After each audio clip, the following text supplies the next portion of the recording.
Welcome to the deep dive, where our mission is, well, to cut through the noise and really bring you the insights that matter, making sure you're well informed quickly. Today, we're taking a fascinating journey into a truly transformative area of orthopedic surgery, shoulder joint replacement. This procedure, it isn't just about getting rid of pain, is it? It's this profound intervention that can genuinely restore someone's ability to do everyday things, to, engage with life again, often after years of really debilitating discomfort. So, when a shoulder's natural sort of symphony of movement has been utterly disrupted, what does it genuinely take to bring that harmony back? To guide us through this intricate world of shoulder arthroplasty, we have the immense privilege of learning from an expert whose deep clinical insights and ability to, well, connect the dots in orthopedics are truly invaluable. Welcome. Thank you. It's a real pleasure to be here. And you've set the stage perfectly, actually. The shoulder, it really is the body's most mobile joint. It gives us this incredible range of motion, which is just critical for countless daily activities. But that very mobility, ironically, it also makes it incredibly vulnerable. So when its complex function is compromised, perhaps through trauma or, relentless degenerative disease, the impact on a patient's independence and their quality of life can be absolutely debilitating. So effective intervention, well, it isn't just important, it becomes profoundly critical. And we've seen shoulder replacement evolve dramatically, haven't we? Since its first documented use over in the US back in the 1950s, which was initially really focused on managing severe fractures. Today, it tackles a much broader, more complex spectrum of conditions, everything from various forms of arthritis to really quite intricate injuries. And just to grasp its growing relevance in modern orthopedic practice, consider this. Projections suggest that by 2025, we could be performing anywhere between, say, 174,000 to 350,000 shoulder replacement procedures annually in the U.S. alone. And that includes total shoulders, hemiarthroplasties, reverse total shoulders, the whole range. It's really not a niche procedure anymore. It's becoming an increasingly central pillar of musculoskeletal care. That projection is quite something, really remarkable to think we're seeing that kind of growth in such a, well, specialized procedure. So before we really dive into the mechanics of the replacement itself, could you help us understand the shoulder? What makes its anatomy so unique, and maybe what are the main conditions that lead us to even consider such a significant surgical step? Absolutely, yes. To appreciate the repair, we really must first understand the intricate design. The shoulder is fundamentally a sophisticated ball and socket joint. It's a truly elegant piece of biological engineering, actually. It's formed by the interplay of three key bones: the humerus, that's your upper arm bone, the scapula, or shoulder blade, and the clavicle, the collarbone. Now, the ball of this joint is the head of the humerus, and it nestles into a relatively shallow socket, which is the glenoid cavity on the scapula. And for that incredibly smooth, almost frictionless movement you mentioned, the surfaces of these bones are covered by this highly specialized tissue called articular cartilage. Think of it like a low-friction lining. Right, like a cushion. Exactly. And further enhancing this, there's a thin, smooth membrane, the synovial membrane, lining the rest of the joint. It produces a small amount of lubricating synovial fluid, and this fluid significantly reduces any friction. But the real marvel, the thing that gives the shoulder its unparalleled range of motion compared to any other joint, it's the dynamic contribution of the surrounding muscles and tendons, the rotator cuff, primarily. They provide the essential stability, but at the same time, they allow for this extraordinary mobility, enabling everything from, the most delicate hand movements to powerful throwing actions. Okay, so it's a complex balance then. It is. Now, regarding the situations that necessitate shoulder arthroplasty, the primary driver almost always is persistent, severe pain. And we're not just talking about an ache. We mean pain that profoundly interferes with the patient's ability to perform routine daily activities. Simple things like reaching for a cup in a high cupboard, dressing themselves, even just washing their hair. Often, this pain is so disruptive, it prevents proper sleep. Which impacts everything else. Absolutely.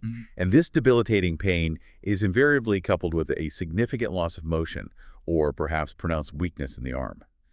Now, crucially, surgery is typically only considered when non-surgical treatments, things like oral medications, targeted cortisone injections, or a dedicated course of physical therapy, have been tried diligently and have failed to provide any substantial, lasting improvement. It really is an option when other measures haven't worked. Right, the end of the line, so to speak. In many cases, yes.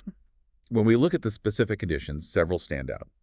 First, and arguably the most common, is osteoarthritis, often called degenerative joint disease.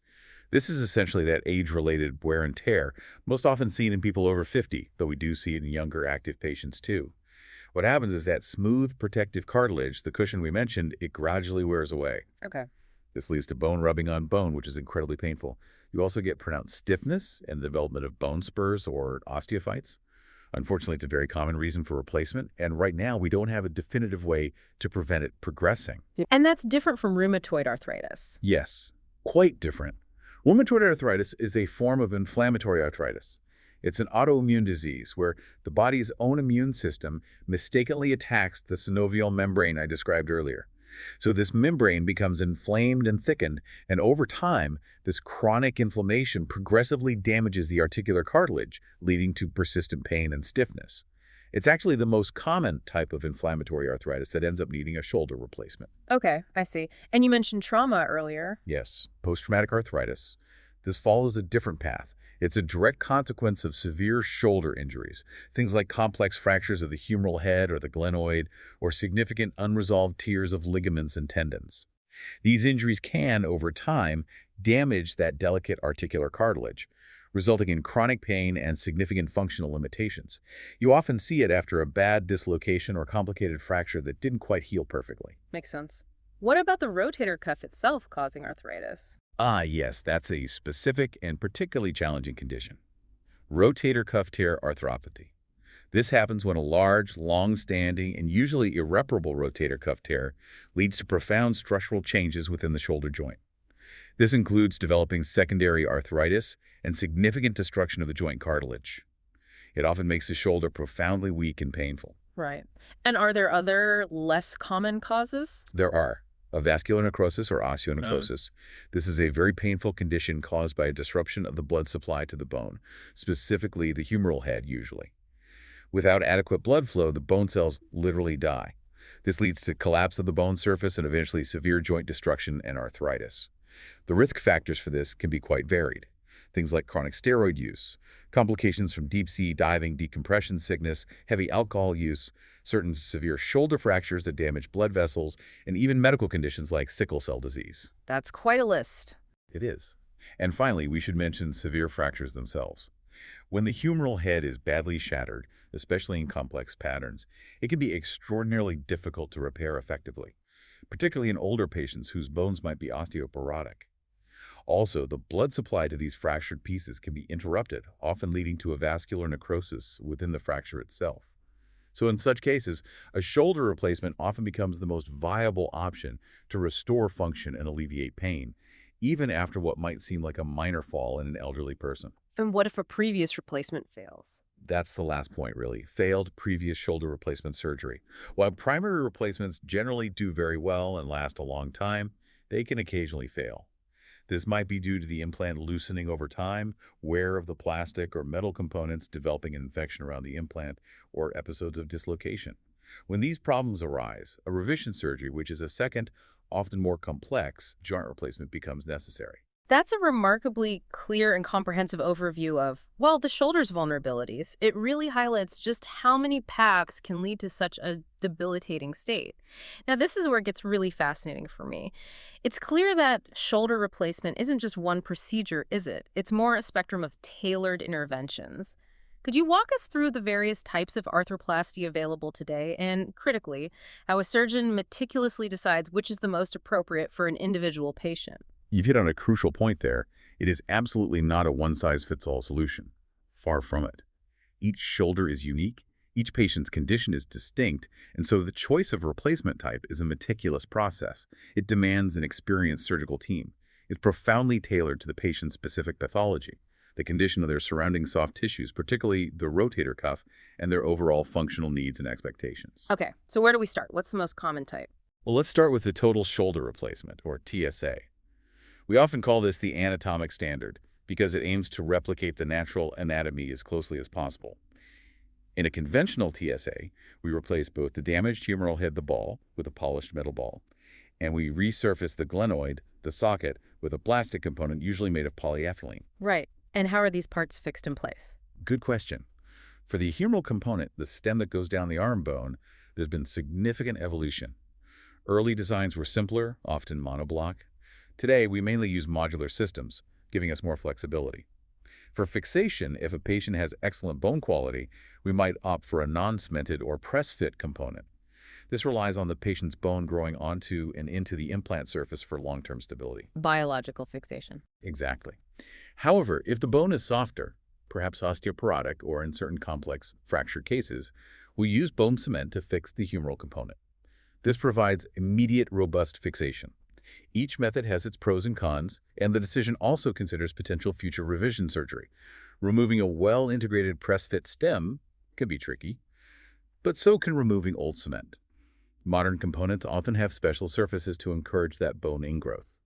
Now, for the glenoid component, the socket, cemented all polyethylene components are still really the gold standard. Here, too, we see different designs. Some have a central keel, others use multiple pegs for fixation. Peg designs often allow for perhaps more accurate bone preparation, and some studies suggest fewer early signs of potential loosening on X-rays.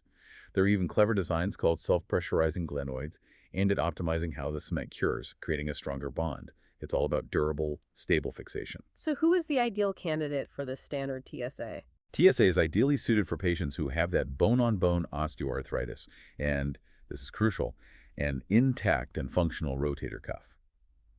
The outcomes for primary osteoarthritis and inflammatory conditions, like rheumatoid arthritis, are generally excellent with TSA. We often see superior pain relief and significant functional improvements compared to just replacing the ball part, the hemiarthroplasty. Clinically, patients typically achieve active elevation over 135 degrees. And the 10-year survival rates for these implants are very good, around 93% or so. But it's not for everyone. No, TSA is generally not advised if the glenoid cartilage is still healthy or if there's severe bone loss in the glenoid socket. And critically, if the rotator cuff tendons are irreparably torn or dysfunctional. In that situation, without a functioning cuff to stabilize the joint, there's a high risk of what we call the rocking horse phenomenon. The humeral head rides up, putting abnormal stress on the glenoid implant, which leads to rapid loosening and failure. The forces just aren't balanced. Okay, so that leads us to the other options. What about just replacing the ball? Hemiarthroplasty. Exactly. Hemiarthroplasty offers a partial solution. It's a less extensive procedure where only the humeral head, the ball, is replaced with a metal prosthesis. The glenoid socket is left untouched. Its main indication is when the humeral head is severely fractured, but the glenoid itself is healthy. Or, for specific types of arthritis that only affect the humeral head, it can also be an option for patients with very poor glenoid bone stock or those with severe, irreparable rotator cuff tears alongside arthritis, where putting in a glenoid component would likely fail. And how does it fare for fractures? Well, while hemiarthroplasty can definitely provide good pain relief, its outcomes for complex proximal humerus fractures can be quite unpredictable. There's a significant technical challenge in precisely recreating the original shape of the humerus, and even more critically, achieving a sound reconstruction of the tuberosities. That's where the rotator cuff muscles attach. Getting those to heal back to the prosthesis is paramount for function, but it's difficult. Studies have shown quite varied results for acute fractures treated this way, with some reporting unsatisfactory outcomes in a notable number of patients. This unpredictability actually has led to a growing interest in using the reverse total shoulder replacement instead for some of these tough fracture cases. Interesting. Is there an even more bone-sparing option? Yes, there is. Resurfacing hemiarthroplasty. Think of this as a cap-like prosthesis. It replaces only the damaged joint surface of the humeral head without needing a stem going down inside the bone. It's particularly suited for patients who still have intact glenoid cartilage, no fresh fracture of the humeral neck or head, and who want to preserve as much of their own bone as possible. So perhaps younger, more active patients? Potentially, yes. It's often considered for younger or highly active individuals. The advantages are that it might avoid some long-term risks like component wear and loosening seen with traditional total shoulders in these groups. And if further surgery is needed down the line, converting it to a full total shoulder might be technically easier. However, it has its own challenges. Stability can be an issue if the underlying bone isn't great. It also limits the surgeon's view of the glenoid during the operation and makes soft tissue balancing, getting the tension right, more difficult because you can't adjust the head position much. Right. So that brings us to the reverse option, the game changer, you called it. Yes, the reverse total shoulder replacement, or RSA. This has truly revolutionized how we treat certain complex shoulder problems. The rationale is quite ingenious, really. It flips the normal mechanics. Instead of ball on the arm bone, socket on the shoulder blade, we attach a metal ball, the glenosphere, to the shoulder blade, the glenoid, and a plastic socket, often on a stem, is attached to the upper arm bone, the humerus. So you're reversing the ball and socket. Why? This design shift does something crucial. It medializes and lowers the center of rotation. This allows the large, powerful deltoid muscle, the big muscle on the outside of the shoulder, to take over the primary job of lifting the arm. It compensates for a damaged or absent rotator cuff. Ah, okay. So it bypasses the need for a functioning rotator cuff to lift the arm? Precisely. Which dramatically improves the patient's ability to lift their arm overhead, something a conventional TSA often just cannot achieve if the cuff is severely damaged. So the key indication for RSA is definitely cuff tear arthropathy, that combination of severe arthritis with a completely torn, irreparable rotator cuff, leading to significant arm weakness, what we call pseudoparalysis sometimes. A standard TSA in this setting would likely fail. But its uses have grown. Oh, absolutely. Its applications have rapidly expanded. We now increasingly use RSA in complex situations, like failed previous shoulder replacements, certain severe humeral head fractures, with or without underlying arthritis, problems like non-unions or malunions after fracture repair, revision surgery for major instability, or when the rotator cuff or its bony attachments, the tuberosities, are completely absent, even in reconstruction after removing tumors around the shoulder. And the results? Generally very substantial, particularly for pain relief and, most impressively, active elevation. Clinical studies consistently show average active elevation improving dramatically, say, from around 70-odd degrees before surgery to well over 130 degrees afterwards in patients with cuff tear arthropathy. While it's highly successful overall, it's worth noting outcomes can vary a bit depending on why the RSA was done. Results are often best in primary cuff tear arthropathy compared to, say, complex revision surgeries, which can be more challenging. That's an incredibly detailed and articulate breakdown of the choices. It really highlights the precision and the customization involved in modern shoulder surgery. So once that meticulous surgical decision has been made, what does the actual patient journey look like? From that very initial evaluation right through to the comprehensive rehabilitation program, what are the crucial steps that both patients and, well, us as medical professionals need to be acutely aware of to ensure the best possible outcome?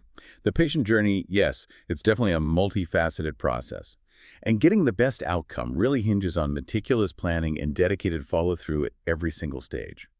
It all kicks off with the meticulous preoperative assessment. And this isn't just the surgeon deciding, it's a truly cooperative effort involving the patient, their GP, and the orthopedic surgeon. It usually starts several weeks before the planned surgery with a thorough physical examination to make absolutely sure the patient is medically fit enough for the procedure and capable of handling the recovery demands. Right, checking underlying health. Exactly. Patients with chronic conditions, heart problems, kidney issues, diabetes often need specialist evaluations, perhaps from a cardiologist or nephrologist, just to ensure everything is stable and optimized before surgery. During this phase, the surgeon gathers a detailed medical history, general health, how bad the pain is, functional limitations. Then a comprehensive physical exam assesses the shoulder's movement, stability, and muscle strength. Advanced imaging is also absolutely crucial. Standard x-rays show the extent of damage, joint space narrowing, bone spurs, loose pits. These are often supplemented by CT scans, vital for assessing the glenoid version, the socket's angle, and the available bone stock. And MRI scans give us detailed information about the rotator cuff and other soft tissues. Increasingly, we're using sophisticated 3D CT scans and advanced preoperative planning software. These tools really enhance surgical precision, allowing us to plan the optimal implant size and position before we even make an incision. Planning makes perfect. It certainly helps. A critical discussion also happens around current medications. Patients need to stop certain over-the-counter drugs, like NSAIDs, usually 2 weeks beforehand because of bleeding risks. And managing prescription blood thinners needs careful coordination with their GP or cardiologist. Wow. And then there's patient education and home planning. This is vital. A clear understanding of recovery expectations and realistic postoperative function significantly influences compliance and ultimately satisfaction. Managing expectations. Absolutely paramount. We advise on practical home adjustments, putting frequently needed things on lower shelves, arranging help with daily tasks after surgery. Sometimes a short stay in a rehab facility might be needed if home support is limited. Lastly, there's a discussion between the patient, the anesthetist, and the surgeon about the best anesthetic approach: general, regional nerve block, or often a combination for effective pain management. Okay, so that covers the prep. What about the surgery itself? Moving on to the surgical procedure, precision is key here. Typically, it takes about 2 hours, performed under the agreed anesthetic. The delta pectoral approach, between the deltoid and pectoral muscles, is commonly used. This involves carefully, temporarily detaching the subscapularis muscle tendon and the joint capsule to access the front of the joint. For very tight shoulders, additional releases might be needed to get adequate exposure and safely dislocate the joint. We're also seeing more modern techniques like minimally invasive approaches and even robot-assisted surgery, aiming to reduce trauma and potentially speed up healing. Immediately after the operation, patients are monitored closely in recovery. Discharge might be the same day for carefully selected outpatient cases or after an overnight stay, depending on health and home support. Nerve blocks are very commonly used for excellent initial pain relief, which really helps with comfort and early movement. And then the really crucial part, rehabilitation. Absolutely. Rehabilitation is the road to restoration and functional independence. A careful, well-planned, and consistently followed rehab program is fundamental to the success of any shoulder replacement. It's not optional, it's integral. The recovery is usually phased. The initial protective phase, typically 0 to 6 weeks, focuses on protecting the new joint, managing pain, and starting very gentle exercises to prevent stiffness. During this critical time, patients wear a sling for support.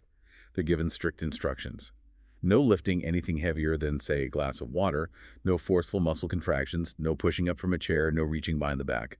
If the subscapularis tendon was repaired, protecting that repair is key and limits early motion. Right, protecting the repair. Then comes the intermediate phase, usually 6 to 12 weeks. The goal here is to progressively restore range of motion and gradually introduce early strengthening. Physical therapy is vital, using passive or active assisted motion, then progressing to isometric exercises where muscles contract without moving the joint. Finally, the advanced rehabilitation phase from 3 to 6 months onwards concentrates on continued strength building and functional recovery. This is when we introduce isotonic strengthening, lifting weights, and for some, a carefully managed return to light sports or more demanding activities might be possible. And managing pain throughout this. Yes, effective pain management is crucial. Post-op pain is natural, but it's actively managed with a multimodal approach combining opioids, NSAIDs, local anesthetics, often starting before surgery. The emphasis now is strongly on minimizing opioid use due to risks and side effects. Good pain control allows patients to engage better in their rehab. Makes sense. And advice for patients at home. Practical advice is key. Meticulous wound care, keep it dry until healed. Stick rigorously to the home exercise plan, often 2-3 times a day for months. And usually no driving for 2 to 6 weeks, depending on the site and recovery. It's always important to reiterate that every patient's recovery is unique. It's influenced by their general health, the surgery complexity, so personalized rehab plans, developed with a physical therapist, are absolutely necessary to maximize their outcome. That roadmap from pre-op through rehab is incredibly clear, and it really drives home the multidisciplinary effort involved. However, as with any major surgical procedure, no matter how advanced, there are inherent risks, aren't there? While the benefits are often life-changing, it's vital for us as medical professionals and for our patients to have a transparent understanding of potential complications and how we manage them.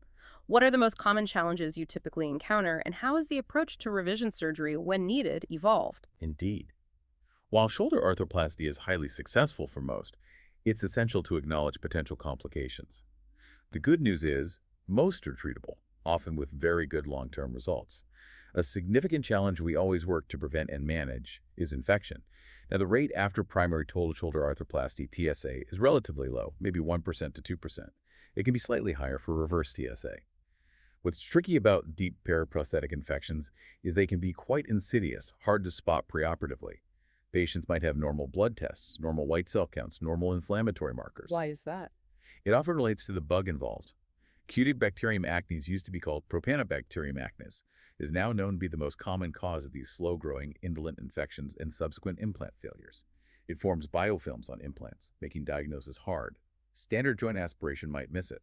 That's why we rely on anaerobic culture bottles with prolonged incubation, 10 to 14 days, and if the implant is removed, sonicating it to dislodge bacteria for culture is crucial. Right, getting the diagnosis right is key. And treatment. For most deep infections, the gold standard remains a 2-stage reimplantation. First, remove the infected implants. Then, a course of intravenous antibiotics, usually for 6 weeks, things like penicillin, ceftriaxone, vancomycin. Then oral antibiotics for several months. Finally, a second surgery to put in new implants. For very early infections within, say, 6 weeks of the initial surgery, sometimes an irrigation and debridement procedure, cleaning out the joint along with antibiotics, might work. Okay. What about the joint becoming unstable? Instability and dislocation are another concern. The rate is estimated around 5% after shoulder arthroplasty. It often results from a combination of factors, maybe suboptimal component positioning during surgery, or imbalances in the surrounding soft tissues, particularly the rotator cuff or subscapularis. Anterior instability, often linked to the subscapularis tendon being weak or torn, can be difficult to fix just by repairing the tendon. Sometimes we need allograft tissue reinforcement or transferring another tendon like the pectoralis major. Posterior instability usually needs component revision and careful soft tissue balancing. And how has the approach changed? Well, a significant evolution is the growing trend to revise unstable shoulder replacements to a reverse total shoulder arthroplasty.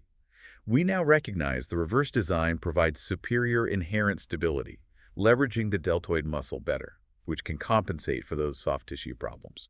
That makes sense. Fractures around the implant. Yes, periprosthetic fractures. These can happen either during the surgery itself, intraoperatively, especially in patients with fragile bone, like in rheumatoid arthritis, often when rotating the arm for exposure, or they can happen later, postoperatively, perhaps after a fall. How we manage them depends on where the fracture is relative to the implant stem, often using the Wright and Caulfield classification. Treatment ranges from non-surgical management for stable, minimally displaced fractures to very complex surgery involving longer stems, cement, wiring, sometimes bone grafts or struts. Prevention, of course, with careful technique is key. And problems with the socket, the glenoid. Ah, yes, glenoid complications. Glenoid component loosening, specifically, is still a relatively common reason for failure after total shoulder arthroplasty, despite all the advances in design and cementing. Risk factors include poor underlying bone stock, rotator cuff deficiency causing the humeral head to ride high and load the glenoid edge unevenly, and suboptimal cementing technique. And how do you spot it? It's important to distinguish radiographic findings from symptoms. Thin lines around cemented glenoids on X-ray are actually quite common, maybe 15% even with modern techniques. Their mere presence doesn't always mean pain. But if those lines progress, get wider or longer, that almost always correlates with increasing symptoms. Revision surgery might be needed. Options include putting in a new glenoid if there's enough bone, or if the bone is severely deficient, sometimes converting the total shoulder to a hemiarthroplasty and bone grafting the glenoid. Pain relief tends to be better if we can successfully implant a new glenoid. Okay. Any other less common issues? Briefly, yes. Nerve damage can occur. The axillary nerve is most common, but usually it's temporary. A neuropraxia that recovers. Persistent shoulder stiffness can be an issue. Rotator cuff tearing after the replacement can happen. Some studies suggest it might even be more common than glenoid loosening now. Vascular injury is rare but serious. And heterotopic ossification, abnormal bone forming in the soft tissues, can sometimes limit motion. So yes, while outcomes are excellent overall, we need a thorough understanding of these potential challenges to best advise and manage our patients. That's a vital discussion, really understanding the complexities and the strategic evolution in managing those challenges. So, pulling all of this together then, what does this incredible journey tell us about the future of shoulder arthroplasty? We've covered its remarkable evolution, the very precise indications, the hurdles we navigate. What are the truly exciting advancements perhaps on the horizon, and what should our listeners, particularly those in the medical profession, really take away from this incredibly insightful deep dive? That's an excellent way to round things off.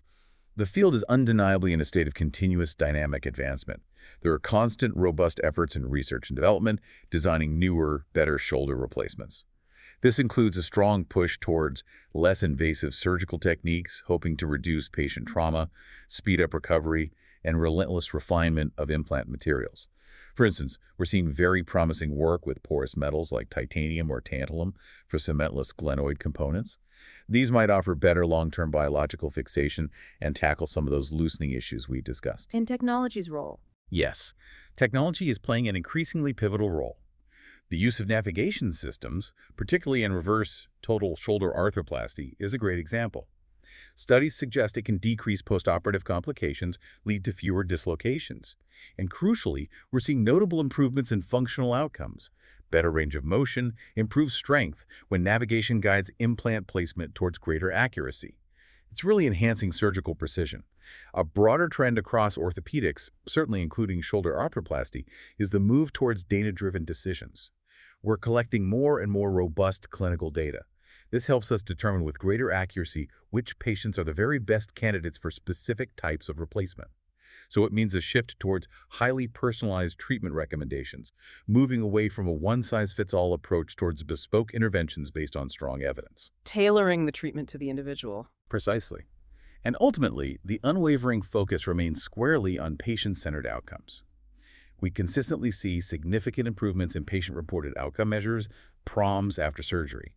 A very high percentage of patients achieve what they consider an acceptable symptom state, usually within the first year. Now, it's important to acknowledge that patient factors age, sex, smoking, chronic pain conditions can influence satisfaction.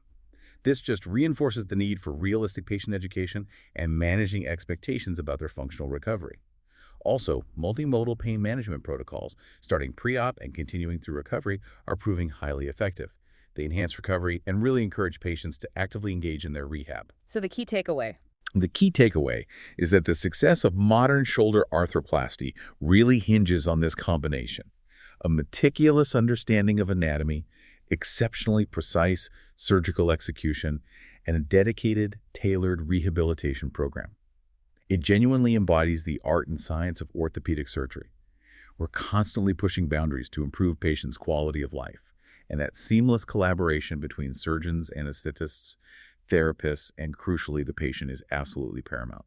As we wrap up this deep dive, perhaps a final provocative thought for you to consider. Given this incredible progress, these increasingly tailored, even personalized approaches in shoulder arthroplasty we've discussed, how might these advancements fundamentally reshape our very understanding of what full recovery truly means for patients in the coming decade? We've truly peeled back the layers of a complex yet incredibly rewarding field today. I want to express my sincere gratitude for your invaluable expertise and for guiding us through this. Thank you. It's been my pleasure. Thank you for having me. If you found this deep dive valuable, please do consider leaving us a rating and perhaps sharing it with a colleague who might truly benefit from this discussion.